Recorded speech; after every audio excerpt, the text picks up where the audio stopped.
Hi everyone, welcome to English with Vinashri. Today I will discuss about very important topic in English grammar that is called as articles. Okay, articles ಬಗ್ಗೆ ಈ ಒಂದು ಕ್ಲಾಸಲ್ಲಿ ಸಂಪೂರ್ಣವಾದ ಮಾಹಿತಿಯನ್ನು ನೋಡ್ತಾ ಹೋಗೋಣ. ಈ ಆರ್ಟಿಕಲ್ಸನ್ನು ಆಲ್ಮೋಸ್ಟ್ ಎಲ್ಲ ಕಾಂಪಿಟೇಟಿವ್ ಎಕ್ಸಾಮ್ಸಲ್ಲೂ ಕೂಡ ನಾವು ಈ ಆರ್ಟಿಕಲ್ಸ್ ಮೇಲೆ ಕ್ವಶನ್ಸನ್ನು ನೋಡ್ತಾ ಹೋಗ್ತೀವಿ. So let's talk about let's start this class. First one, articles. Articles a, an and the. These are the three articles in English grammar. Okay, articles a, an and the. These are used in before the nouns. ಎಲ್ಲಿ ನಾವು ಈ article ಅನ್ನು use ಮಾಡ್ತೀವಿ ಅಂತಂದ್ರೆ before the nouns, ಅಂದ್ರೆ ನಾಮಪದಗಳ ಮುಂದೆ article A, ಯಾನ್ and the article ಅನ್ನ ಯೂಸ್ ಮಾಡ್ತಾ ಹೋಗ್ತೀವಿ. ಯಾವ ನಾಮಪದಗಳ ಮುಂದೆ ಯೂಸ್ ಮಾಡಬೇಕು, ಯಾವ ನಾಮಪದಗಳ ಮುಂದೆ ಏನ ಯೂಸ್ ಮಾಡಬೇಕು, ಯಾನ ಯೂಸ್ ಮಾಡಬೇಕು, ದ ಯೂಸ್ ಮಾಡಬೇಕು ಅನ್ನೋದನ್ನ ಈಗ ನೋಡ್ತಾ ಹೋಗೋಣ. Okay, there are 2 kinds of articles in English grammar. ಎರಡು ವಿಧಗಳನ್ನು ನಾವು ಇಂಗ್ಲಿಷ್ ಗ್ರಾಮರ್ ಅಲ್ಲಿ ನೋಡ್ತಾ ಹೋಗ್ತೀವಿ. First one is definite article and second one is indefinite article. Okay, definite article ಅಂದ್ರೆ ಯಾವುದು? definite article is the definite article. Okay, indefinite article ಅಂತಂದ್ರೆ A ಮತ್ತೆ ಯಾನನ್ನ indefinite article ಅಂತ ಹೇಳಿ ನಾವು ನೋಡ್ತಾ ಹೋಗ್ತೀವಿ. Okay, now we learn the definition. ಏನಪ್ಪ indefinite article ಅಂದ್ರೆ ಏನು? That is most important. Okay, indefinite article which is used to refer to the particular person or things. Okay, ನಾವು ಆರ್ಟಿಕಲ್ ಅನ್ನ ಎಲ್ಲಿ ಯೂಸ್ ಮಾಡಬೇಕು? ಪರ್ಟಿಕ್ಯುಲರ್ ಆಗಿರುವಂತ ಪರ್ಸನ್ ಅಥವಾ ಥಿಂಗ್ಸ್ಗಳ ಮುಂದೆ ದ ಆರ್ಟಿಕಲ್ ಅನ್ನ ಯೂಸ್ ಮಾಡಬೇಕು. ಓಕೆ, ನೆಕ್ಸ್ಟ್ indefinite article ಅಂತಂದ್ರೆ ಏನು ಅಂತಂದ್ರೆ an article which doesn't refer to any particular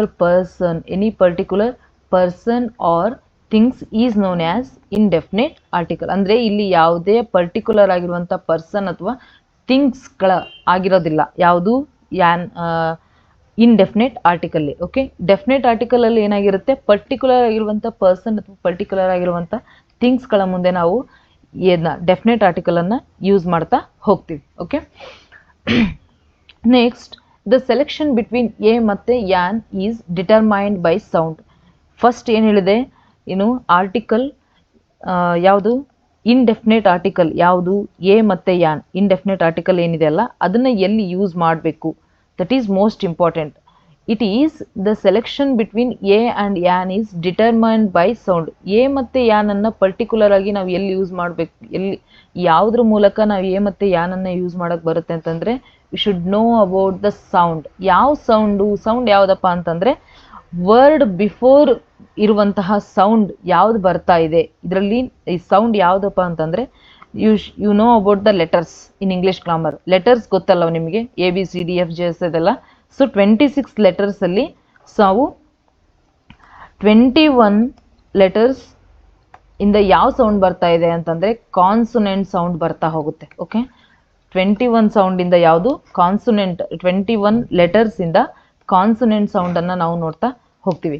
ಹಾಗೆ 5 letters are sound vowel sound ಅನ್ನ ನಾವು ನೋಡ್ತಾ ಹೋಗ್ತೀವಿ ಅಲ್ವಾ. ಸೊ 5 ಲೆಟರ್ಸ್ ಓವೆಲ್ ಸೌಂಡ್ ಅನ್ನ ನೋಡ್ತೀವಿ. ಸೊ ಈ ಒಂದು ಸೌಂಡ್ಗಳ ಬಗ್ಗೆ ನಿಮಗೆ ಫಸ್ಟ್ ಒಂದು ಕಾನ್ಸೆಪ್ಟ್ ಇರಬೇಕು. ಯಾವ ಒಂದು ವರ್ಡ್ ಯಾವ ಸೌಂಡ್ ಕೊಡ್ತಾ ಇದೆ, that is most important.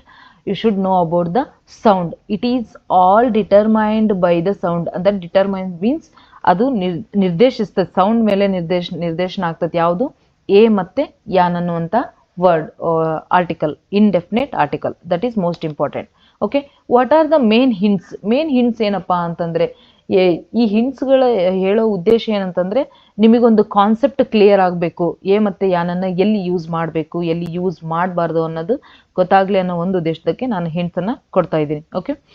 Okay, first one is ಏನಪ್ಪಾ ಅಂತಂದ್ರೆ A is used before a word beginning with the consonant sound. That is most important. Okay, consonant sound before ನಾವು ಏನನ್ನ ಯೂಸ್ ಮಾಡಬೇಕು. ಓಕೆ, ಯಾಕಪ್ಪ ಅಂತಂದ್ರೆ ದಟ್ ಈಸ್ ರೂಲ್. ಓಕೆ, ಇಲ್ಲಿ ಏನಾಗುತ್ತೆ example ನೋಡಿ, ಬಾಯ್, ಮ್ಯಾನ್, ಮ್ಯಾನ್, ಹ್ಯೂಮನ್, ಮತ್ತು men and table, Young man, ಇವೆಲ್ಲ ಏನಪ್ಪ ಅಂತಂದರೆ ಫಸ್ಟು ಇಲ್ಲಿ ಏನಾಗುತ್ತೆ ಬಾಯ್ ಅಂತ ಕೊಟ್ಟಿದೆ, ಎ ಬಾಯ್ ಅಂತ ಹೇಳಿ ನಾವು ಕರಿತಾ ಹೋಗ್ತೀವಿ. ಓಕೆ, ಎ ಬಾಯ್ ಅಂತ ಯಾಕೆ ಕರಿತೀವಿ?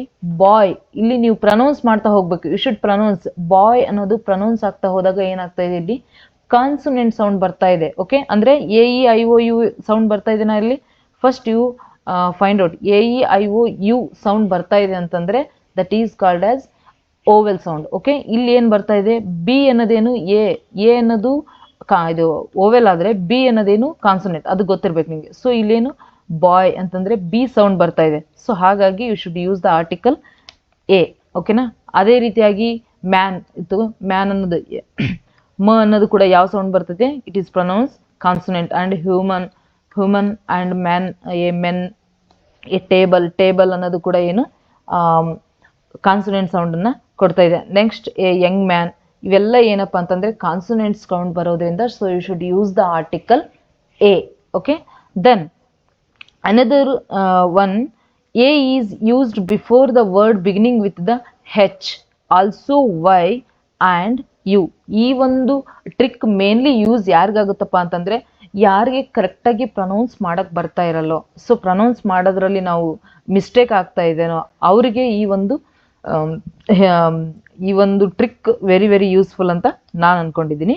ಸೊ ಸ್ವಲ್ಪ ಇದನ್ನು ನೆನ್ಪಿಟ್ಕೊಂಡಿರಿ. Okay, a horse, a yellow, a unit, a union, ಈ ಥರ ಏನಿರ್ತಾವಲ್ಲ ಇವೆಲ್ಲವಕ್ಕೂ ನಾವು ಏನು ಯೂಸ್ ಮಾಡಬೇಕು, ಎ ಅನ್ನು ಯೂಸ್ ಮಾಡ್ತಾ ಹೋಗಬೇಕು. Next, but in some cases ಇಲ್ಲಿ ಏನಾಗುತ್ತೆ, ಹೆಚ್ಚನ್ನು ನಾನು ಪರ್ಟಿಕ್ಯುಲರಾಗಿ ಹೇಳಿದ್ದೀನಿ ಇಲ್ಲಿ. Okay, beginning with the H, also Y and U ಅಂತ ಹೇಳಿದ್ದೀನಿ. ಹೆಚ್ ಅನ್ನೋ word in cases some cases like an umbrella, an hour, an union ಅಂತ ಹೇಳಿ ನಾವು ಯೂಸ್ ಮಾಡ್ತಾ ಹೋಗ್ತೀವಿ. ಅಂದರೆ ಇಲ್ಲಿ ಆರ್ಟಿಕಲ್ ಏನು ಯೂಸ್ ಮಾಡ್ತಿದ್ದೀವಿ, ಯಾನ್ ಅನ್ನು ಯೂಸ್ ಮಾಡ್ತಿದ್ದೀವಿ. ಯಾನ್ ಅಂಬ್ರೆಲಾ ಅಂತಂದರೆ ಇಲ್ಲಿ ಯು ಬಂದಿದೆ. ಓಕೆ, ಯು ಬಂದಿದೆ, ಆದರೂ ನಾವು ಅಂಬ್ರೆಲಾ ಅಂತ ಹೇಳಿ ಯೂಸ್ ಮಾಡ್ತಾ ಇದ್ದಾಗ ಅಂಬ್ರೆಲಾ ಅಂತ ಯೂಸ್ ಮಾಡ್ತಾ ಇದ್ದೀವಿ. ಸೊ ಇಲ್ಲಿ ಸೌಂಡ್ ಏನು ಬರ್ತಾ ಇದೆ, ಮ ಸೌಂಡ್ ಬರ್ತಾ ಇದೆ, ಸಾರಿ ಅ ಸೌಂಡ್ ಬರ್ತಾ ಇದೆ ಅಂಬ್ರೆಲಾ ಅಂತಂದಾಗ. ಇಲ್ಲಿ ಸ್ಪೆಲ್ಲಿಂಗು ಯು ಇರ್ಬೋದು, ಬಟ್ ಸೌಂಡ್ ಯಾವ್ದು ಬರ್ತಾ ಇದೆ, ಅಂಬ್ರೆಲಾ ಅಂತಂದಾಗ ಅ ಸೌಂಡ್ ಬರ್ತಾ ಇದೆ. ಸೊ ಆವಾಗ ಅಂದರೆ ಇಲ್ಲಿ ಓವೆಲ್ ಸೌಂಡ್ ಬರೋದ್ರಿಂದ you should use the article an. ಅಂದರೆ ಇದು ನೀವು ಕನ್ಫ್ಯೂಷನ್ ಮಾಡ್ಕೋಬಾರ್ದು, ಇಲ್ಲಿ pronunciation also most important. Some words ನೀವು ನೆನ್ಪಿಟ್ಕೊಂಬಿಡಿ, ಯಾವುದು ಯೂನಿಟ್ಟು, ಎಲ್ಲೋ, ಹಾರ್ಸ್ ಇವೇನೋ ಇದಾವಲ್ಲ ಆ ಒಂದು ವರ್ಡ್ಗಳ ಮುಂದೆ you should use the article a. ಓಕೆನಾ, ಇದು ಕ್ಲಿಯರ್ ಆಯ್ತು ಅಂತ ಅನ್ಕೊತೀನಿ. Let's move on the next. A ಬಗ್ಗೆ ಇವಾಗ ತಿಳ್ಕೊಂಡ್ರಿ. ನೆಕ್ಸ್ಟ್ ಯಾನ್. ಯಾನ್ ಅನ್ನು ಎಲ್ಲಿ ಯೂಸ್ ಮಾಡಬೇಕು? Okay, an is used before the beginning with the vowel sound. An ಅನ್ನು ಎಲ್ಲಿ ಯೂಸ್ ಮಾಡಬೇಕು? ಓವೆಲ್ ಸೌಂಡಲ್ಲಿ ಯೂಸ್ ಮಾಡಬೇಕು. ಓವೆಲ್ ಸೌಂಡ್ ಯಾವುದು? A, E, I, O, U. These are called as vowels in English letters. ಇಂಗ್ಲೀಷಲ್ಲಿ ನಾವು vowels ಅಂತ ಹೇಳಿ ಇವನ್ನ ಕರಿತಾ ಹೋಗ್ತೀವಿ. ಸೊ ಆ ಓವೆಲ್ ಸೌಂಡ್ಗಳ ಮುಂದೆ you should use the article an. An ಅನ್ನೋ ಆರ್ಟಿಕಲನ್ನು ಯೂಸ್ ಮಾಡ್ತಾ ಹೋಗಬೇಕು. Okay, for example an hour, an honour, an honour, an honest, an honourable. Pronounce ಯಾವ ಥರ ಇದೆ ನೋಡಿ ನಮ್ದು. ಯಾನ್ ಆರ್, ಇಲ್ಲಿ ಯಾನ್ ಹವರ್ ಅನ್ನಂಗಿಲ್ಲ ನೀವು. ಹವರ್ ಅಂತಂದ್ರೆ ನಿಮಗೆ ಸೌಂಡ್ ಯಾವ್ದು ಬರುತ್ತೆ? ಕಾನ್ಸನೆಂಟ್ ಸೌಂಡ್ ಬರುತ್ತೆ. ಸೊ ಇಲ್ಲಿ ಕಾನ್ಸನೆಂಟ್ ಸೌಂಡ್ ಬರಲ್ಲ. ಯಾನ್ hour, an honour, an honour, an honest, an honourable ಈ ಥರ ಯೂಸ್ ಮಾಡ್ತಾ ಹೋಗಬೇಕು. ಸೊ ನೀವು ಯಾವ ಥರ ಪ್ರನೌನ್ಸ್ ಮಾಡ್ತಿರೋ ಅದ್ರ ಮೇಲೆ ನಿಮ್ಮ article, indefinite article find out ಆಗ್ತಾ ಹೋಗುತ್ತೆ. ಓಕೆ, ನೆಕ್ಸ್ಟ್ ಇನ್ ಸರ್ಟನ್ ಥಿಂಗ್ಸ್ಗಳ ಮುಂದೆ ನಾವು ಏನ ಯೂಸ್ ಮಾಡ್ತಾ ಹೋಗ್ತೀವಿ? ಯಾವ್ಯಾವ ಅಂತಂದರೆ ಸರ್ಟನ್ ಎಕ್ಸ್ಪ್ರೆಷನ್ಸ್ಗಳ ಮುಂದೆ ಏನ ಯೂಸ್ ಮಾಡ್ತೀವಿ? ಅ ಕಪಲ್ ಅಂದ ತಕ್ಷಣ ನಿಮಗೆ ಇಲ್ಲಿ ಕೆಲವೊಂದು ಸೌಂಡ್ಗಳ ಮೇಲೆ ಅಷ್ಟೇ ಫೈಂಡ್ ಔಟ್ ಆಗಲ್ಲ. ಇಲ್ಲಿ ಏನಾಗುತ್ತೆ ಅಂತಂದರೆ ಸಮ್ ಎಕ್ಸ್ಪ್ರೆಷನಲ್ಲಿ ಕೂಡ ನಾವು ನೋಡ್ತಾ ಹೋಗ್ತೀವಿ. A couple and 1000 million and half a dozen. ಇಲ್ಲೆಲ್ಲ ನಾವು ಏನ ಯೂಸ್ ಮಾಡ್ತಾ ಹೋಗಬೇಕು. Okay, next this is most important. Next ಏನು ಹೇಳ್ತಿದ್ದೀನಲ್ಲ that is also most important. Use with the words, ಯಾವ ವರ್ಡ್ಸ್ಗಳ ಮುಂದೆ? Use with the words little and few. Okay, little and few. ಇನ್ನೊಂದು ಏನಪ್ಪ ಅಂತಂದರೆ ಏನ ಯೂಸ್ ಮಾಡುವಾಗ ಇಲ್ಲಿ ನಾವು ಇನ್ನೊಂದು ಸಿಂಗುಲರ್ ಇದ್ದಾಗ ನಾವು ಏನ ಯೂಸ್ ಮಾಡ್ತಾ ಹೋಗ್ತೀವಿ, ಅದು ಕೂಡ ನಿಮಗೆ ಅದು ಕಾಮನ್ ಸೆನ್ಸ್ ಅದು. ಓಕೆ, ಏನ ಯೂಸ್ ಮಾಡೋದು ಸೆನ್ಸ್ ಅದು. ಯಾಕಂದರೆ ಇಲ್ಲಿ ಏನಾಗುತ್ತೆ, ಮಿಲ್ಕ್ ಅಂತ ಅಂದಾಗ ಇದು ಅನ್ಕೌಂಟಬಲ್ ನೌನ್ಸ್ ಆಗುತ್ತಾ ಹೋಗುತ್ತೆ. ಓಕೆನಾ, ನಾವು ಮಿಲ್ಕನ್ನು ಕೌಂಟ್ ಮಾಡೋಕ್ಕಾಗಲ್ಲ. ಬಟ್ ಇಲ್ಲಿ ಏನಂತಂದರೆ ಲಿಟಲ್ ಮಿಲ್ಕ್ ಅಂದರೆ ಸ್ವಲ್ಪ ಮಿಲ್ಕ್ ಅಂತ, ಸ್ವಲ್ಪ ಹಾಲು ಅಂತ ಅಂದಾಗ ಸೊ ನೀವು ಆರ್ಟಿಕಲ್ ಏನು ಯೂಸ್ ಮಾಡಬೇಕು? ಎ ಲಿಟಲ್ ಮಿಲ್ಕ್ ಅಂತ ಹೇಳಿ ನಾವು ಆರ್ಟಿಕಲನ್ನು ಯೂಸ್ ಮಾಡ್ತಾ ಹೋಗಬೇಕು. ಸೊ ಪೀಪಲ್ ಅನ್ನೋದು ಕೂಡ ನಾವು ಅನ್ಕೌಂಟಬಲ್ ನೌನ್ಸಲ್ಲಿ ನೋಡ್ತಾ ಹೋಗ್ತೀವಿ. ಅಂದರೆ ಎಷ್ಟು ಜನ ಇದ್ದಾರೆ ಅಲ್ಲಿ ಕೌಂಟ್ ಮಾಡೋಕ್ಕಾಗಲ್ಲ. ಸೊ ಅನ್ಕೌಂಟಬಲ್ ನೌನ್ಸ್ಗಳ ಮುಂದೆ, ಕೆಲವೊಂದು ಅನ್ಕೌಂಟಬಲ್ ನೌನ್ಸ್ಗಳ ಮುಂದೆ ಕೂಡ ಇಲ್ಲಿ ಏನಪ್ಪ ಅಂತಂದರೆ these words main important. Little and few, these are the most important. ಇವು ಎರಡು ವರ್ಡ್ಗಳ ಮುಂದೆ you should use the article a ಅನ್ನೋ ಆರ್ಟಿಕಲನ್ನು ಯೂಸ್ ಮಾಡ್ತಾ ಹೋಗಬೇಕು. That is also another tricks. Okay, next ಇನ್ನೇನಪ್ಪ ಅಂತಂದರೆ ಮತ್ತೆ ನಾವು ಏನ ಎಲ್ಲಿ ಯೂಸ್ ಮಾಡ್ತಾ ಹೋಗ್ತೀವಿ? ಓಕೆ, ಮತ್ತೆ ಏನೆಲ್ಲಿ ಯೂಸ್ ಮಾಡಿ? ಲಿಟಲ್ ಮತ್ತು ಫ್ಯೂವಲ್ಲಿ ಯೂಸ್ ಮಾಡಿದ್ದು ಗೊತ್ತಾಯಿತು. ನೆಕ್ಸ್ಟ್ ಇನ್ನೆಲ್ಲಿ ನಾವು ಎ ಮತ್ತು ಏನ ಯೂಸ್ ಮಾಡ್ತಾ ಹೋಗ್ತೀವಿ ಅಂತಂದರೆ ಯು ಶುಡ್ ಯೂಸ್ ದ ಎಕ್ಸ್ಕ್ಲಾಮೇಟರಿ ಸೆಂಟೆನ್ಸಲ್ಲಿ ನಾವು ಏನ ಯೂಸ್ ಮಾಡ್ತಾ ಹೋಗ್ತೀವಿ. ಎಕ್ಸ್ಕ್ಲಾಮೇಟರಿ ಸೆಂಟೆನ್ಸ್ ಅಂತಂದರೆ ಉದ್ಗಾರವಾಚಕ ಅಂತ ಹೇಳಿ ಕನ್ನಡದಲ್ಲಿ ಕರಿತೀವಲ್ಲ, ಸೊ ಆ ಒಂದು ವಾಕ್ಯಗಳಲ್ಲಿ ಕೂಡ ನಾವು ಏನ ಯೂಸ್ ಮಾಡ್ತಾ ಹೋಗ್ತೀವಿ. For example, A pretty girl, okay, and what A cool day. ಈ ಥರ ನಾವು ಈ ಒಂದು ಎಕ್ಸ್ಕ್ಲಾಮೇಟರಿ ಸೆಂಟೆನ್ಸಲ್ಲಿ ಏನಂತಂದರೆ ಈ ಒಂದು ಚಿಹ್ನೆ ಇತ್ತಂತಂದರೆ that is called as exclamatory sentence. ಅದು ನಿಮಗೆ ಫಸ್ಟ್ ಗೊತ್ತಿರಬೇಕು. ಸೊ ನಿಮಗೆ ಎಕ್ಸಾಮ್ಸಲ್ಲಿ ಕೊಡ್ತಾರೆ ವಾಟ್ ಅಂತ ಹೇಳಿ ಕೊಟ್ಟು ಡ್ಯಾಶ್ ಕೊಟ್ಟು ಎ ಪ್ರಿಟಿ ಗರ್ಲ್ ಅಂತ ಈ ಥರ ಕೊಡ್ಬೋದು. ಸೊ ಅಲ್ಲಿ ನಿಮಗೆ ಆಪ್ಷನ್ ಕೊಡ್ತಾರೆ ಅವರು, ಎ ಮತ್ತು ಯಾನ್ ಅಂತ ಹೇಳಿ ಆಪ್ಷನ್ ಕೊಡ್ತಾರೆ. ಎ ಆ್ಯಂಡ್ ಯಾನ್ ಅಂತ ಕೊಟ್ಟಾಗ you should use the article. ಇಲ್ಲಿ ಏನಪ್ಪ ಅಂತಂದರೆ ಇಲ್ಲಿ you don't find out the sound, ಈ ಥರ ಎಲ್ಲ ನೀವು ಇದು ಮಾಡೋಕ್ಕೆ ಹೋಗ್ಬೇಡ್ರಿ. ಇದು ಒಂದು ಟ್ರಿಕ್ಸ್ ಅಷ್ಟೇ ನೆನ್ಪಿಟ್ಕೋಬೇಕು. ಏನು ಎಕ್ಸ್ಕ್ಲಾಮೇಟರಿ ಸೆಂಟೆನ್ಸ್ ಬಂದಾಗ you should use the article a. Okay, next ಮತ್ತೆ ಈಗ ಎಲ್ಲಿ ಎ ಮತ್ತು ಯಾನನ್ನು ಯೂಸ್ ಮಾಡಬೇಕು ಅನ್ನೋದು ನಿಮಗೆ ಒಂದು ಕಂಪ್ಲೀಟ್ ಪಿಕ್ಚರ್ ಬಂದಿದೆ ಅಂತ ನಾನು ಅನ್ಕೊತೀನಿ. ನೆಕ್ಸ್ಟ್ ಮತ್ತೆ ಯಾವುದೇ ವಿಷಯನ ನೀವು ಕಲಿಯುವಾಗ ಎಲ್ಲಿ ಯೂಸ್ ಮಾಡಬೇಕು, ಎಲ್ಲಿ ಯೂಸ್ ಮಾಡಬಾರ್ದು ಅನ್ನೋದು ಕೂಡ ದಟ್ ಈಸ್ ಮೋಸ್ಟ್ ಇಂಪಾರ್ಟೆಂಟ್ ಅಂತ ನಾನು ಅನ್ಕೊಂಡಿದ್ದೀನಿ. ನಾನು ಕೂಡ ಅದೇ ಥರ ಓದ್ತಾ ಇರೋದು, ನೀವು ಕೂಡ ಅದೇ ಥರ ಫಾಲೋ ಮಾಡಿ ಅಂತ ಹೇಳ್ತಾ ಇದ್ದೀನಿ. ಓಕೆ, ಎ ಆರ್ ಯಾನ್ is not used in the certain things. A ಮತ್ತು ಯಾನನ್ನು ಎಲ್ಲಿ ಯೂಸ್ ಮಾಡಬಾರ್ದು, that is also most important. Okay, don't use A and ಯಾನ್ ಎಲ್ಲಪ್ಪ ಅಂತಂದರೆ ನಿಮಗೆ ನೌನ್ಗಳ ಬಗ್ಗೆ ಗೊತ್ತಿರ್ಬೋದು. ಓಕೆ, ಅದರಲ್ಲಿ ಯಾವುದು ಸಿಂಗುಲರ್ ಮತ್ತು ಪ್ಲೂರಲ್. ಸಿಂಗುಲರ್ ನೌನ್ಗಳ ಮುಂದೆ ನಾವು ಆರ್ಟಿಕಲ್ ಏನ ಯೂಸ್ ಮಾಡ್ತಾ ಹೋಗ್ತೀವಿ. ಸೊ ಅದೇ ಯಾವುದೇ ಪ್ಲೂರಲ್ ನೌನ್ಸ್ ಇತ್ತು ಅಂತಂದರೆ ಎ ಮತ್ತು ಯಾನ್ ಯಾವುದೇ ಆರ್ಟಿಕಲನ್ನು ಯೂಸ್ ಮಾಡಬಾರ್ದು. That is wrong. ಇದೆ ಗ್ರಾಮರ್ ಪ್ರಕಾರ ಅದು ಏನಾಗುತ್ತೆ, ರಾಂಗ್ ಆಗ್ತಾ ಹೋಗುತ್ತೆ. ಯಾಕಂದರೆ ಎ ಅನ್ನೋದು word it is consider as singular ಅಂತ ಹೇಳಿ ನಾವು ಕನ್ಸಿಡರ್ ಮಾಡ್ತಾ ಹೋಗ್ತೀವಿ. ಸೊ ಇಲ್ಲಿ ಯಾನನ್ನು ಯೂಸ್ ಮಾಡೋ ಅಗತ್ಯನೇ ಇಲ್ಲ, ಅಲ್ಲಿ ಬರೋದೇ ಇಲ್ಲ ಯಾನ್ ಯೂಸ್ ಮಾಡೋದು. ಸೊ ಮೇನಾಗಿ ಪ್ಲೂರಲ್ ನೌನ್ಗಳ ಮುಂದೆ ಫಾರ್ ಎಕ್ಸಾಂಪಲ್ ಇಲ್ಲಿ ನೋಡಿ ಡಾಗ್ಸ್, ಬುಕ್ಸ್, ಕ್ಲಾಸಸ್, ಟಾಯ್ಸ್, ಈ ಥರ ಈ ಏನು ವರ್ಡ್ ಇದಾವಲ್ಲ ಈ ಪ್ಲೂರಲ್ ನೌನ್ಗಳ ಮುಂದೆ ಏನ ಯೂಸ್ ಮಾಡೋ ಆಗಿಲ್ಲ. ಎ ಅಥವಾ ಯಾನ್ ಇವೆರಡೂ ವರ್ಡನ್ನು ಯೂಸ್ ಮಾಡೋ ಆಗಿಲ್ಲ. ನೆಕ್ಸ್ಟ್ ಇನ್ನೇನಪ್ಪ ಅಂತಂದರೆ ಅನ್ಕೌಂಟಬಲ್ ನೌನ್ಸ್ಗಳ ಮುಂದೆ. ಓಕೆ, ನಿಮಗೆ ನೌನ್ಸ್ಗಳ ಬಗ್ಗೆ ಸ್ವಲ್ಪ ಐಡಿಯಾ ಇರಬೇಕು. ಓಕೆ, ನೌನ್ಸ್ಗಳ ಬಗ್ಗೆ ಐಡಿಯಾ ಇದ್ದಾಗ ಇದೆಲ್ಲ ನಿಮ್ಗೆ ಅರ್ಥ ಆಗ್ತದೆ. ಅನ್ಕೌಂಟಬಲ್ ಅಂತಂದರೆ ನಿಮಗೆ ಕೌಂಟ್ ಮಾಡೋಕ್ಕಾಗದೇ ಇರುವಂತಹ ಆ ನೌನ್ಸ್ಗಳ ಮುಂದೆ, ಅಂದರೆ ಅನ್ಕೌಂಟಬಲ್ ನೌನ್ಸ್ಗಳ ಮುಂದೆ you don't use the article a or an, ಯಾವುದೇ ಆರ್ಟಿಕಲನ್ನು ಯೂಸ್ ಮಾಡೋ ಹಾಗಿಲ್ಲ. ಫಾರ್ ಎಕ್ಸಾಂಪಲ್ ನ್ಯೂಸನ್ನು ನೀವು ಕೌಂಟ್ ಮಾಡೋಕ್ಕಾಗಲ್ಲ. And imaginary and knowledge, information, ನಿಮ್ಮ ನಾಲೆಡ್ಜ್ ಎಷ್ಟಿದೆ ಅಂತ ನಿಮಗೆ ಕೌಂಟ್ ಮಾಡೋಕ್ಕಾಗುತ್ತಾ? ನೋ. ಆ್ಯಂಡ್ ಇನ್ಫಾರ್ಮೇಷನ್ಸ್ ಎಷ್ಟಿದೆ ಅಂತ ಕೌಂಟ್ ಮಾಡೋಕ್ಕಾಗುತ್ತಾ? ನ್ಯೂಸ್ ಎಷ್ಟಿದೆ ಅಂತ ಕೌಂಟ್ ಮಾಡೋಕ್ಕಾಗುತ್ತಾ? ನೀವೆಷ್ಟು ಇಮ್ಯಾಜ್ ಮಾಡ್ತಾ ಹೋಗ್ತೀರಿ ಅಂತ ಕೌಂಟ್ ಮಾಡೋಕ್ಕಾಗುತ್ತಾ? So these are called as the uncountable nouns ಅಂತ ಹೇಳಿ ನಾವು ಕರಿತಾ ಹೋಗ್ತೀವಿ. ಇಲ್ಲಿ ಹೆಂಗೆ ಪ್ಲೂರಲ್ ನೌನ್ಸ್ ಅಂತ ಹೇಳಿ ಕರಿತಾ ಹೋಗ್ತೀವಿ ಅಂದರೆ ಒಂದಕ್ಕಿಂತ ಹೆಚ್ಚಿರುವುದಕ್ಕೆ ನಾವು ಪ್ಲೂರಲ್ ನೌನ್ಸ್ ಅಂತ ಕರಿತಾ ಹೋಗ್ತೀವಿ. ಸೊ ಇಲ್ಲಿ ಅನ್ಕೌಂಟಬಲ್ ಅಂತಂದರೆ ಇದು ಮೋರ್ ದೆನ್ 10 ಈ ಥರ ಅನ್ಕೌಂಟಬಲ್, ನಾವು ಕೌಂಟ್ ಮಾಡೋಕ್ಕೆ ಆಗದೆ ಇರುವಂತಹ ನಂಬರ್ಸ್ಗಳ ಮುಂದೆ ಯು ಡೋಂಟ್ ಯೂಸ್ ದ ಆ ಥರ ನೌನ್ಸ್ಗಳ ಮುಂದೆ ಆರ್ಟಿಕಲನ್ನು ಯಾವುದೇ ಕಾರಣಕ್ಕೂ ಯೂಸ್ ಮಾಡ್ದಕ್ಕೆ ಹೋಗಬಾರ್ದು. ಓಕೆ, ದೆನ್ ಅನದರ್ ಮತ್ತೆ ಎಲ್ಲಿ ನಾವು ಎ ಮತ್ತು ಯಾನನ್ನು ಯೂಸ್ ಮಾಡಬಾರ್ದು ಅಂತಂದರೆ don't use the material nouns. Material means glass, sugar, water, stone, ಈ ಥರ ಏನಿದಾವಲ್ಲ, ಈ ಯಾವುದೇ ಮಟೀರಿಯಲ್ ನೌನ್ಗಳ ಮುಂದೆ ಆರ್ಟಿಕಲನ್ನು ಯೂಸ್ ಮಾಡೋ ಹಾಗಿಲ್ಲ. ಶುಗರ್ನ ಕೌಂಟ್ ಮಾಡೋಕ್ಕಾಗುತ್ತಾ? ಒಂದು ಗ್ಲಾಸನ್ನು ಕೌಂಟ್ ಮಾಡೋಕ್ಕಾಗುತ್ತಾ? ನೀವು ಒಂದು ಕಪ್ ಆಫ್ ವಾಟರನ್ನು ತಗೊಂತೀರ, ನೀವು ಅಲ್ಲೇ ಕಪ್ ಆಫ್ ವಾಟರ್ ಅಂತ ಅಂದಾಗ ನೀವು ಆರ್ಟಿಕಲ್ ಎನ ಯೂಸ್ ಮಾಡ್ಬೋದು ಅಲ್ವಾ? ಕಪ್ ಆಫ್ ವಾಟರ್ ಅಂದಾಗ ಆರ್ಟಿಕಲ್ ಎ ಯೂಸ್ ಮಾಡ್ಬೋದು. ಬಟ್ ಇಲ್ಲಿ ಜಸ್ಟ್ ವಾಟರ್ ಅಂತ ಅಂದಾಗ you don't use the article. Okay, ಇಲ್ಲಿ ಆರ್ಟಿಕಲನ್ನು ಯೂಸ್ ಮಾಡೋ ಹಾಗಿಲ್ಲ. ಆ್ಯಂಡ್ ನೆಕ್ಸ್ಟ್ ಇನ್ನೆಲ್ಲಪ್ಪ ಅಂತಂದರೆ abstract noun. That is also most important. Okay, abstract ನೌನಲ್ಲಿ ಏನು ಯೂಸ್ ಮಾಡ್ಬೋದು? ಅಬ್ಸ್ಟ್ರಾಕ್ಟ್ ನೌನ್ ಮೀನ್ಸ್ ಇದು ಏನಪ್ಪ ಅಂತಂದರೆ ಅಮೂರ್ತ ಅಂತ ಹೇಳಿ ನಾವು ಕರಿತಾ ಹೋಗ್ತೀವಿ ಕನ್ನಡದಲ್ಲಿ. ಓಕೆ, ಅಂದರೆ ಇಲ್ಲಿ ಏನಾಗುತ್ತೆ ಅಬ್ಸ್ಟ್ರಾಕ್ಟ್ ನೌನಲ್ಲಿ ಏನಂತಂದರೆ ಈ ಒಂದು ನೌನ್ಸ್ಗಳನ್ನು ಜಸ್ಟ್ ನೀವೇನು ಮಾಡ್ಬೋದು? ಫೀಲ್ ಮಾಡ್ಬೋದು. ಓಕೆ, ಅದನ್ನು ವಿ ಡಿಡಂಟ್ ಟಚ್. ಇದನ್ನು ನೀವು ಯಾವುದೇ ಕಾರಣಕ್ಕೂ ಟಚ್ ಮಾಡೋ ಹಾಗಿಲ್ಲ. ಓಕೆ, ಜಸ್ಟ್ ನೀವು ಅದನ್ನು ಫೀಲ್ ಮಾಡ್ತಾ ಹೋಗ್ಬೋದು. ಏನನ್ನ ಫೀಲ್ ಮಾಡ್ತೀರಾ? ಹ್ಯಾಪಿನೆಸ್ಸನ್ನು ಫೀಲ್ ಮಾಡ್ತೀರಾ. ಅದನ್ನೇನಾದರೂ ನೀವು ಟಚ್ ಮಾಡ್ತೀರಾ, ಹ್ಯಾಪಿನೆಸ್ ಫೀಲ್ ಮಾಡ್ತೀರಾ. ಆ್ಯಂಡ್ ಪ್ಲೆಜರನ್ನು, ಅಂದರೆ ಪ್ಲೆಜರ್ ಮೀನ್ಸ್ ಖುಷಿಯನ್ನು ಫೀಲ್ ಮಾಡ್ತೀರಾ. ಆ್ಯಂಡ್ ಬ್ಯೂಟಿಯನ್ನು ನೋಡಿ ನೀವು ಜಸ್ಟ್ ಫೀಲ್ ಮಾಡ್ಬೋದು. ಇವೆಲ್ಲ ಯಾವ ಥರ ನೌನ್ಸ್ ಅಂತಂದರೆ ಅಬ್ಸ್ಟ್ರಾಕ್ಟ್ ನೌನ್. ಈ ಒಂದು ನೌನ್ಗಳ ಬಗ್ಗೆ ನಿಮಗೆ ಫಸ್ಟ್ ಕಾನ್ಸೆಪ್ಟ್ ಇರಬೇಕು. Okay, abstract noun.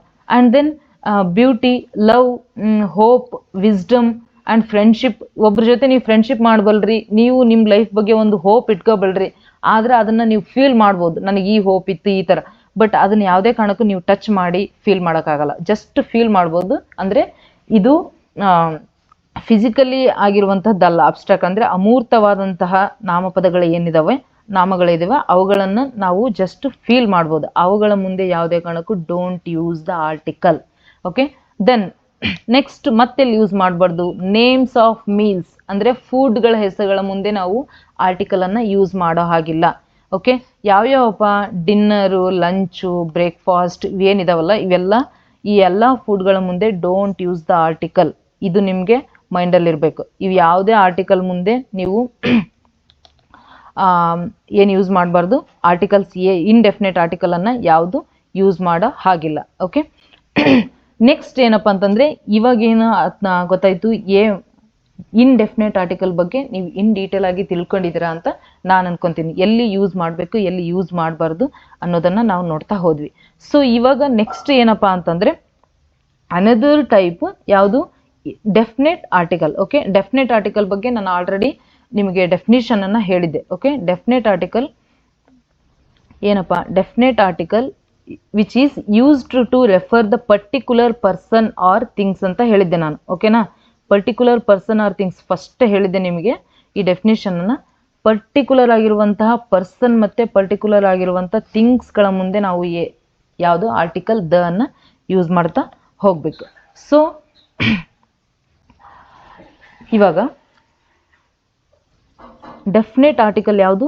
ದ ಅಲ್ವಾ? ದನ ಎಲ್ಲಿ ಯೂಸ್ ಮಾಡಬೇಕು? ಯಾವ್ಯಾವ ಡೆಫಿನೆಟ್ ವರ್ಡ್ ಯಾವ್ಯಾವು ಎಲ್ಲಿ ಯೂಸ್ ಮಾಡಬೇಕು ಪರ್ಟಿಕ್ಯುಲರ್ ಆಗಿ ಅಂತಂದರೆ, ನಾವು ಆಲ್ರೆಡಿ ಹೇಳಿದ್ದೀನಿ, ಪರ್ಟಿಕ್ಯುಲರ್ ಥಿಂಗ್ಸ್ ಮತ್ತು ಪರ್ಟಿಕ್ಯುಲರ್ ನೇಮ್ಸ್ಗಳ ಇದ್ದಲ್ಲೇ ನಾವು ಆರ್ಟಿಕಲನ್ನು ಯೂಸ್ ಮಾಡಬೇಕು ದನ ಅಂತ. ಎಲ್ಲಿ ಅದು? It is used only unique. ಅದೇನಾಗಿರ್ಬೇಕು? ಯೂನಿಕ್ ಥಿಂಗ್ಸ್, ಯೂನಿಕ್ ನೇಮ್ಸಲ್ಲಿ ನಾವು ಆರ್ಟಿಕಲನ್ನು ಯೂಸ್ ಮಾಡ್ತಾ ಹೋಗ್ತೀವಿ. ಯೂನಿಕ್ ಥಿಂಗ್ಸ್ ಇನ್ ನೇಚರಲ್ಲಿ ಏನು ಯೂನಿಕ್ ಥಿಂಗ್ಸ್ ಇದೆ, that is also most important. ಅಂದರೆ ನೀವು ಫೈಂಡ್ ಔಟ್ ಮಾಡಬೇಕು ಫಸ್ಟ್ ಎಲ್ಲಿ ಯೂನಿಕ್ ಆಗಿರುವಂಥದ್ದು ಇದೆ. ಅಂದರೆ ಆ ಥರ ಇನ್ನೊಂದು ಎಲ್ಲಿ ಇರೋದಿಲ್ಲ. ಸೊ ಆ ಥರ ಇರುವಂಥದ್ದು ನೀವು ಇದು ಸನ್, ಮೂನ್ ಮತ್ತು ಅರ್ತ್ ಇವೇನಿದಾವಲ್ಲ, ಇವೆಲ್ಲ ಯೂನಿಕ್ ಥಿಂಗ್ಸ್. ಸನ್, ಸೂರ್ಯ ಮತ್ತು ಚಂದ್ರ, ಭೂಮಿ, ಆಕಾಶ ಏನಿದೆಯಲ್ಲ, ಇವೆಲ್ಲ ಯೂನಿಕ್ ಥಿಂಗ್ಸ್ ಅಲ್ವಾ? ಅಂದರೆ ಯಾಕಿದು ಯೂನಿಕ್ ಥಿಂಗ್ಸ್ ಅಂತ ಹೇಳ್ತಿದ್ದೀನಿ, ನಮ್ಮ ಕರ್ನಾಟಕದಲ್ಲೂ ನಾವು ಇದಕ್ಕೆ ಸನ್ ಅಂತಲೇ ಕರಿತೀವಿ. ಇಂಡಿಯಾದಲ್ಲಿ ಓವರ್ ಆಲ್ ಇಂಡಿಯಾದಲ್ಲಿ ಇದಕ್ಕೆ ಸನ್ ಅಂತ ಕರಿತೀವಿ. ಔಟ್ ಆಫ್ ಕಂಟ್ರಿಯಲ್ಲೂ ಇದಕ್ಕೆ ಸನ್ ಅಂತ ಕರಿತೀವಿ. ಎಲ್ಲಿ ಹೋದರೂ ಅದಕ್ಕೆ ಸನ್ ಅಂತಲೇ ಇಂಟ್ರಡ್ಯೂಸ್ ಮಾಡೋದು. ಸೊ ಇಂತಹ ಒಂದು ಪರ್ಟಿಕ್ಯುಲರ್ ಆಗಿ ಯೂನಿಕ್ ಥಿಂಗ್ಸ್ಗಳ ಮುಂದೆ ನಾವು ಶುಡ್ ಯೂಸ್ ದ ಆರ್ಟಿಕಲನ್ನು ಯೂಸ್ ಮಾಡ್ತಾ ಹೋಗಬೇಕು. ಇಲ್ಲಿ ನೋಡಿ, ಫಾರ್ ಎಕ್ಸಾಂಪಲ್ ಇಲ್ಲಿ ಎಕ್ಸಾಂಪಲ್ ಇದೆ, the sun rises in the east. Okay, the sun rises in the east. ಸೂರ್ಯ ಎಲ್ಲಿ ಉದಯ ಆಗ್ತಾನೆ?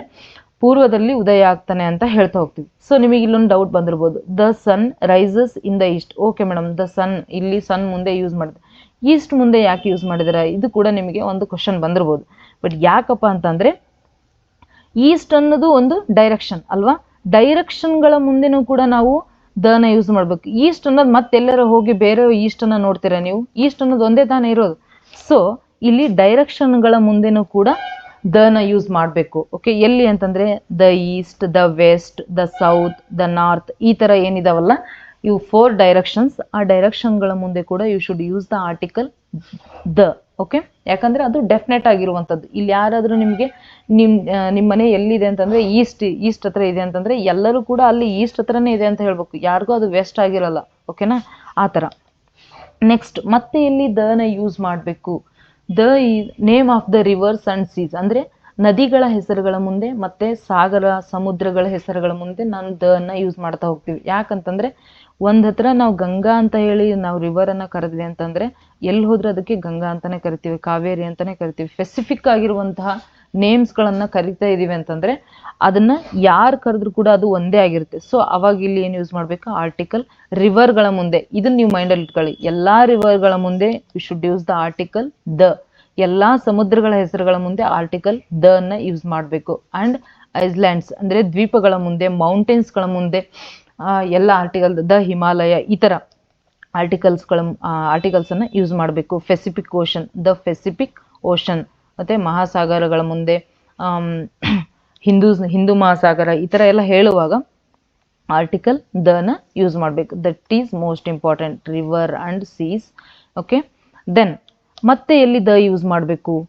ನೆಕ್ಸ್ಟ್ ವೆಲ್ ನೋನ್ ಬುಕ್ಸ್, ಅಂದರೆ ನಮ್ಮ ಏನು ರಿಲಿಜಿಯಸ್ ಬುಕ್ಸನ್ನು ನೋಡ್ತೀವಲ್ಲ, ಬೈಬಲ್, ಇವು ಯಾರಿಗೆ ಗೊತ್ತಿರಲ್ಲ, Bible, Ramayana, Quran, Bhagavad Gita, these are called as the ನಾವು ರಿಲಿಜಿಯಸ್ ಬುಕ್ಸ್ ಅಂತ ಹೇಳ್ತಾ ಹೋಗ್ತೇವೆ.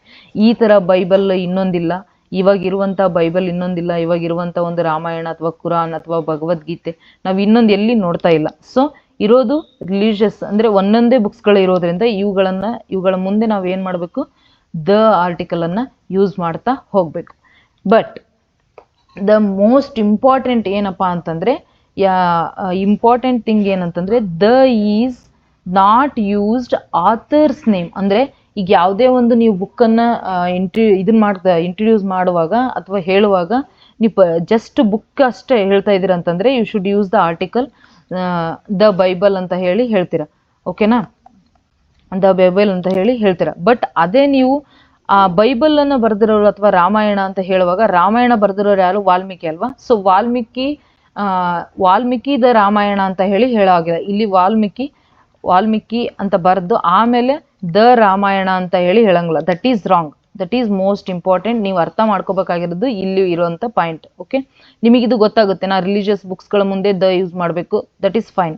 ಬಟ್ ಇಲ್ಲೇನಪ್ಪ ಅಂತಂದರೆ ವಾಲ್ಮೀಕೀಸ್ ರಾಮಾಯಣ, ಯಾವಾಗಲೂ ರೈಟರ್ ನೇಮು ಫಸ್ಟ್ ಬಂತು ಅಂತಂದರೆ you don't use the article the ಅನ್ನು ಯೂಸ್ ಮಾಡೋ ಹಾಗಿಲ್ಲ. That is wrong. ಓಕೆನಾ, ಇಲ್ಲಿ ಏನಾದರೂ ನೀವು ದ ಯೂಸ್ ಮಾಡಿದರೆ that is totally wrong. Okay, ಹಾಗೆ ಹೋಮರ್ ಬರೆದಂತಹ ಈಲಿಯಡ್, ಇದೇನು ಮಹಾಕಾವ್ಯ ಏನಿದೆ ಅಲ್ಲ, ಬರೆದಿರುವಂಥ ಹೋಮರ್ಸ್ ಈಲಿಯಡ್ ಅಂತಂದರೆ ದಟ್ ಈಸ್ ಗುಡ್. ಅಂದರೆ ಬರೀ ನೀವು ಈಲಿಯಡ್ ಅಂತ ಹೇಳ್ತಾ ಇದ್ರಿ ಅಂದರೆ ದ ಈಲಿಯಡ್ ಅಂತ ಹೇಳಬೇಕು. ಓಕೆ, ದೆನ್ ಇನ್ನು ಎಲ್ಲಿ ನೀವು ದ ಅನ್ನೋ ಆರ್ಟಿಕಲನ್ನು ಯೂಸ್ ಮಾಡ್ಬೋದು ಅಂತಂದರೆ, ನಿಮಗೆ ಗೊತ್ತಿರ್ಬೋದು ಇಂಗ್ಲೀಷ್ ಗ್ರಾಮರಲ್ಲಿ ನೀವು degrees of comparison, degrees of superlative degree, comparative degree ಅಂತ ಹೇಳಿ ನೋಡ್ತಾ ಇರ್ತಿರಲ್ಲ. ಸೊ ಇಲ್ಲಿ ಏನಪ್ಪ ಅಂತಂದರೆ ಸೂಪರ್ಲೇಟಿವ್ ಡಿಗ್ರೀಸಲ್ಲಿ, ಸೂಪರ್ಲೇಟಿವ್ ಅಡ್ಜೆಕ್ಟಿವ್ಸಲ್ಲಿ ಅಂತಂದರೆ ಯಾವುದೇ ಅಡ್ಜೆಕ್ಟಿವ್ಸ್ ಒಂದು ವಿಶೇಷಣ ಹೇಳುವಂಥದ್ದು ಇರುತ್ತಲ್ಲ, ಅದ್ರಗಳ ಮುಂದೆ you should use the article ದನ ಆರ್ಟಿಕಲನ್ನು ಯೂಸ್ ಮಾಡ್ತಾ ಹೋಗಬೇಕು. ಇವರಿಗಿಂತ ಇವರು ಹೆಚ್ಚು ಟ್ಯಾಲೆಂಟ್ ಇದ್ದಾರೆ ಅಂತ ಹೇಳುವಾಗ, ಅಂದರೆ ಅಲ್ಲಿ ಪರ್ಟಿಕ್ಯುಲರ್ ಆಗಿ ನೀವು ಹೇಳ್ತಾ ಇದೆಯಾ ಅವರೇ ಇದ್ದಾರೆ ಅಂತ ಹೇಳುವಾಗ you should use the article ದನ ಆರ್ಟಿಕಲ್ ನೀವು ಯೂಸ್ ಮಾಡ್ತಾ ಹೋಗಬೇಕು. ಫಾರ್ ಎಕ್ಸಾಂಪಲ್ ಇಲ್ಲಿ ನೋಡಿ, ನೀವು ಡಿಗ್ರೀಸ್ಗಳ ಬಗ್ಗೆ ನಿಮ್ಗೆ ಐಡಿಯಾ ಇದ್ದರೆ ಇದು ಗೊತ್ತಾಗ್ಬಿಡುತ್ತೆ. ಯಾಕಂದರೆ ಅಲ್ಲಿ ನಾವು ಸೂಪರ್ಲೇಟಿವ್ ಡಿಗ್ರಿ ಹೇಳುವಾಗ, ಫೈನಲಲ್ಲಿ ಹೇಳುವಾಗ ನಾವು ದನ ಯೂಸ್ ಮಾಡ್ತೀವಿ ಸೂಪರ್ಲೇಟಿವ್ ಡಿಗ್ರಿ ಹೇಳುವಾಗ. ಸೊ ಅದು ಕೂಡ ಒಂದು ಟ್ರಿಕ್ಸ್ ನಿಮ್ಮ ನೆನಪಿರ್ಬೇಕಂತ ಹೇಳ್ತಾ ಇರೋದು ನಾನೀಗ. The talentest, the biggest, the largest, ಈ ಥರ ಲಾರ್ಜೆಸ್ಟ್ ಆ್ಯಂಡ್ ದ ಲಾಂಗೆಸ್ಟ್, ಈ ಥರ ಎಲ್ಲ ವರ್ಡ್ಸ್ಗಳ ಮುಂದೆ ನಾವೇನು ಮಾಡಬೇಕು? You should use the superlative adjectives. ಇದು ನಿಮ್ಮ ಮೈಂಡಲ್ಲಿ ಇರಲಿ. ಆ್ಯಂಡ್ ನೆಕ್ಸ್ಟ್ ಇನ್ನು ಎಲ್ಲಿ ಯೂಸ್ ಮಾಡಬೇಕು? ಹಿಸ್ಟಾರಿಕಲ್ ಬಿಲ್ಡಿಂಗ್ಸ್ ನೀವೇನು ಹೋಗಿ ಟೂರ್ ಎಲ್ಲ ಮಾಡ್ತಿರಲ್ಲ, ಟೂರ್ ಮಾಡುವಾಗ ಹಿಸ್ಟಾರಿಕಲ್ ಪ್ಲೇಸ್ಗಳಿಗೆ ಹೋಗಿ ಏನು ವಿಸಿಟ್ ಮಾಡ್ತಿರಲ್ಲ, ಆ ಎಲ್ಲ ಹಿಸ್ಟಾರಿಕಲ್ ಪ್ಲೇಸ್ಗಳ ಮುಂದೆ you should use the article the. Why? Because Taj Mahal it is only one in the world. Okay, ವರ್ಲ್ಡಲ್ಲಿ ಇರುವಂಥದ್ದು ಒಂದೇ Taj Mahal. So you should use the article the. And the Red Fort and the Charminar and Qutub Minar, these are called as the historical buildings ಅಂತ ಹೇಳಿ ನಾವೇನು ಕರಿತೀವಿ. ಆ ಎಲ್ಲ ಬಿಲ್ಡಿಂಗ್ಸ್ಗಳ ಮುಂದೆ you should use the article the. And ಮತ್ತೆ ಇನ್ನು ಎಲ್ಲಿ ದ ಯೂಸ್ ಮಾಡ್ಬೋದು ಅಂತಂದ್ರೆ ಇದು ಗೊತ್ತಾಯ್ತು, ಸೂಪರ್ಲೇಟಿವ್ಸ್ ಡಿಗ್ರಿ ಗೊತ್ತಾಯ್ತು. Next newspapers. ನೀವೆಲ್ಲ ಡೈಲಿ ನ್ಯೂಸ್ ಪೇಪರ್ ಓದ್ತಿರಲ್ಲ, ಮ್ಯಾಗಝಿನ್ಸ್ ಓದ್ತಿರಲ್ಲ, monthly magazines, newspapers. So newspaper ಮತ್ತೆ ಮ್ಯಾಗಝಿನ್ಸ್ಗಳ ಮುಂದೆ you should use the article the Hindu newspaper ಓದ್ತೀರಾ, the Prajavani, the Indian Express, the Times of India, ಈ ಥರ ಸ್ಪರ್ಧಾ ವಿಜೇತ, ಈ ಥರ ಏನು ಮ್ಯಾಗಝಿನ್ಸ್ಗಳ ಮುಂದೆ. ಮತ್ತೆ ಅಂದ್ರೆ ಪರ್ಟಿಕ್ಯುಲರ್ ಆಗಿರುವಂಥದ್ದು ದ ಹಿಂದೂ ಪೇಪರ್ ಮತ್ತೆ ಎಲ್ಲಿ ಇಲ್ಲ, ಅದು ಒಂದೇ ಇರೋದು ಅಲ್ವಾ. ಸೊ ಹಿಂದೂ ಪೇಪರ್ಗಳ ಮುಂದೆ ಮತ್ತೆ ಮ್ಯಾಗಝಿನ್ಸ್ಗಳ ಮುಂದೆ you should use the article the. Next ಇನ್ನು ಎಲ್ಲಪ್ಪ ಅಂತಂದ್ರೆ ನೇಮ್ಸ್ ಆಫ್ ಕಂಟ್ರೀಸ್ಗಳ ನೇಮ್ಗಳ ಮುಂದೆ ಕೂಡ ನೀವು ಆರ್ಟಿಕಲ್ ಅನ್ನ ಯೂಸ್ ಮಾಡಬೇಕು. ದ US ಅಂತ ಹೇಳುವಾಗ US ಅನ್ನೇ, the United state, the United Kingdom, ಈ ಥರ ಹೇಳುವಾಗ ಶುಡ್ ಯೂಸ್ ದ ಆರ್ಟಿಕಲ್. ಯಾಕಂದ್ರೆ ಒಂದೇ ಇರುತ್ತದು, ಬೇರೆ ಅಲ್ಲಿ ಯಾವುದು ಕಿಂಗ್ಡಮ್ ಇರಲ್ಲ, ಬೇರೆ ಆ ಸ್ಟೇಟ್ ಒಂದು ಸ್ಟೇಟ್ಗೆ ನೇಮ್ ಕೊಟ್ಟಿದ್ದೀವಿ ಅಂತಂದ್ರೆ ಅದೇ ಥರ ನೇಮ್ ಇನ್ನೊಂದು ಸ್ಟೇಟಲ್ಲಿ ಇರೋದಿಲ್ಲ. ಸೊ ಹಾಗಾಗಿ ಅದು ಪರ್ಟಿಕ್ಯುಲರ್ ಆಗಿರೋದ್ರಿಂದ ನೇಮ್ಸ್ ಆಫ್ ಕಂಟ್ರೀಸಲ್ಲಿ ನಾವು ಆರ್ಟಿಕಲ್ ದನ ಯೂಸ್ ಮಾಡ್ತಾ ಹೋಗಬೇಕು. Next the famous historical events. You should know about the historical ಬಿಲ್ಡಿಂಗ್ಸ್ಗಳ ಮುಂದೆ ನೀವು ದನ ಯೂಸ್ ಮಾಡೋದು ಗೊತ್ತಾಯ್ತು. ಸೊ ಹಿಸ್ಟಾರಿಕಲ್ ಈವೆಂಟ್ಸ್ ಯಾವುದಪ್ಪ ಅಂತಂದ್ರೆ ಗೊತ್ತಲ್ಲ, ರಿಪಬ್ಲಿಕ್ ಡೇ ಮಾಡ್ತೀರಾ, ಇಂಡಿಪೆಂಡೆನ್ಸ್ ಡೇ, ಇವೆಲ್ಲ ಹಿಸ್ಟಾರಿಕಲ್ ಐತಿಹಾಸಿಕ ದಿನಗಳಂತ ಹೇಳಿ ನಾವೇನು ದಿನಾಚರಣೆಗಳಂತ ಮಾಡ್ತೀವಲ್ಲ, ಆ ಎಲ್ಲ ಈವೆಂಟ್ಸ್ಗಳ ಮುಂದೆ ಆರ್ಟಿಕಲ್ ದನ ಯೂಸ್ ಮಾಡ್ತಾ ಹೋಗಬೇಕು. And next the nationalities and sects and ಪಂಗಡಗಳ ಮುಂದೆ ಮತ್ತೆ ಕಮ್ಯುನಿಟಿ ಸಮುದಾಯಗಳ ಮುಂದೆ you should use the article the. ಯಾಕಂದ್ರೆ ಇಲ್ಲಿ ಇಂಡಿಯನ್ಸ್ ಅನ್ನೋದು ಒಂದೇ ಕಮ್ಯುನಿಟಿ, ಇದು ಓಕೆ, ಒಂದೇ ಒಂದು ಸಮುದಾಯ, ದ ಮುಸ್ಲಿಮ್ಸ್, ಈ ಥರ ಏನಿದಾವಲ್ಲ, ದ ಬ್ರಿಟಿಷನ್, ಇವೆಲ್ಲ ಏನಂತಂದ್ರೆ ಸಿಂಗಲ್ ಆಗಿರುವಂಥದ್ದು. ಸೊ ಇವೆಲ್ಲದ್ರ ಮುಂದೆ ಯು ಶುಡ್ ಯೂಸ್, ಡೆಫಿನೆಟ್ ಆಗಿ ಒಂದೊಂದೇ ಇರುವಂಥದ್ರ ಮುಂದೆ ನೀವು should use the article the. Also and train ನೇಮ್ಸ್ಗಳ ಮುಂದೆ, ಏರೋಪ್ಲೇನ್ ನೇಮ್ಸ್ಗಳ ಮುಂದೆ you should use the article ದನ ಆರ್ಟಿಕಲ್ ಯೂಸ್ ಮಾಡ್ತಾ ಹೋಗಬೇಕು. ನೆಕ್ಸ್ಟ್ ಯಾವ ಥರ ಅಂತಂದರೆ ಆರ್ಟಿಕಲ್ಸ್ ಇದು ದ ವಿಕ್ರಾಂತ್. ಆ್ಯಂಡ್ ಇದು ಏನು ದ ವಿಕ್ರಾಂತ್ ಅನ್ನೋದು ಏನೋ ಇದು ಒಂದು train name. Okay, the Rajasthani Express, this is also train name. The Victorian. And ಇನ್ನೊಂದು ಮೇನ್ ಇಂಪಾರ್ಟೆಂಟ್ ಏನಪ್ಪ ಅಂತಂದರೆ ಮ್ಯೂಸಿಕಲ್ ಇನ್ಸ್ಟ್ರೂಮೆಂಟ್ಸ್ ಏನಿದಾವಲ್ಲ ಅದ್ರಗಳ ಮುಂದೆ ಕೂಡ you should use the article the. Musical instruments ಯಾವುದು? The veena, the flute and the sitar, the violin, these are called as the musical instrument. The veena ಇದು ಈ ಒಂದು ಇನ್ಸ್ಟ್ರೂಮೆಂಟ್ ಕೊಡುವಂತಹ ಒಂದು ಟ್ಯೂನನ್ನು ಇನ್ನೊಂದು ಇನ್ಸ್ಟ್ರೂಮೆಂಟ್ ಕೊಡೋದಿಲ್ಲ. ಸೊ ಅದಕ್ಕೆ ಇದು ಏನಂದರೆ ಪರ್ಟಿಕ್ಯುಲರ್ ಆಗಿ ನಾವು ವೀಣಾ, ಫ್ಲೂಟ್ ಆ್ಯಂಡ್ ಸಿತಾರ್ ಅಂತ ಹೇಳಿ ಇವೇನಿದಾವಲ್ಲ, ವೈಲಿನ್, ಇವೆಲ್ಲ ತನ್ನದೇ ಆದಂಥ ಒಂದು ಯೂನಿಕ್ ಸೌಂಡನ್ನು ನಾವು ನೋಡ್ತಾ ಹೋಗ್ತೀವಿ. ಆ ಎಲ್ಲ ಇನ್ಸ್ಟ್ರೂಮೆಂಟ್ಸ್ಗಳ ಮುಂದೆ you should use the article the. Okay, this is called as the article ದನ ಎಲ್ಲಿ ಯೂಸ್ ಮಾಡಬೇಕು ಅನ್ನೋದ್ರ ಬಗ್ಗೆ ನಾವೀಗ ನೋಡ್ತಾ ಹೋದ್ವಿ. ಎ ಮತ್ತು ಯಾನನ್ನು ಎಲ್ಲಿ ಯೂಸ್ ಮಾಡಬೇಕು, ಎಲ್ಲಿ ಯೂಸ್ ಮಾಡಬಾರ್ದು ಅನ್ನೋದು ಕೂಡ ನೋಡಿದ್ವಿ. So in the next I hope enjoy this class. ಇನ್ನು ದನ ಎಲ್ಲಿ ಯೂಸ್ ಮಾಡಬಾರ್ದು ಅನ್ನೋದನ್ನು ಇನ್ನು ನೆಕ್ಸ್ಟ್ ಕ್ಲಾಸಲ್ಲಿ ನಾವು ನೋಡ್ತಾ ಹೋಗೋಣ. Thank you for watching. Keep watching.